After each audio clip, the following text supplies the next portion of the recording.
Rosenan experiment: how 8 volunteers found out whether it's easy to get out of a psychiatric hospital, being absolutely healthy. Between 1969 to 1972, an American psychologist, David Rosenan, conducted an experiment that questioned the reliability of psychiatric diagnosis. The doctor himself and 7 volunteers, 3 psychologists, a pediatrician, a psychiatrist, an artist, and a housewife, completely healthy people, pretended to have auditory hallucinations. They easily got into psychiatric institutions, but it turned out to be much more difficult to get out. The purpose of the experiment was to find out how easy it is to be recognized as mentally ill and get to the appropriate hospital, and also whether it will be difficult to get out of there.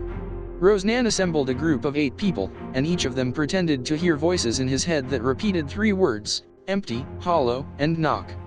That is, it took only one symptom to be taken away.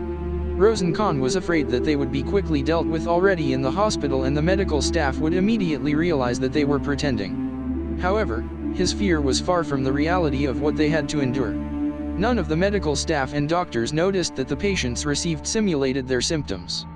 The participants in the experiment took from 7 to 50 days to leave the hospital. However, none of them was healthy at discharge. All 8 pseudo-patients were diagnosed with, for example, manic depressive psychosis and schizophrenia. Although the experiment participants behaved quite normally in the walls of hospitals, all their actions were perceived through the prism of the disease. For example, a nurse noticed that a pseudo-patient keeps a diary, and considered this a pathology. Patients were treated on average not bad. They were always polite and friendly with the medical staff, although someone nevertheless underwent rude actions and words. Rosenan chose the phrase, "destroying human dignity," to describe the experience of being in the hospital. The first stage of the experiment with the participation of pseudo-patients led to a simple conclusion: psychiatric institutions would rather care for a healthy person by giving him the wrong diagnosis than really help an unhealthy patient and treat him. It is very clear that we cannot distinguish between a healthy person and an unhealthy person in psychiatric hospitals.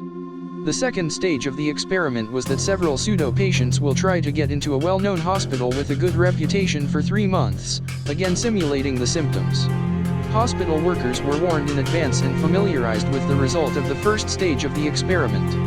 The medical staff was sure that they would not make such mistakes.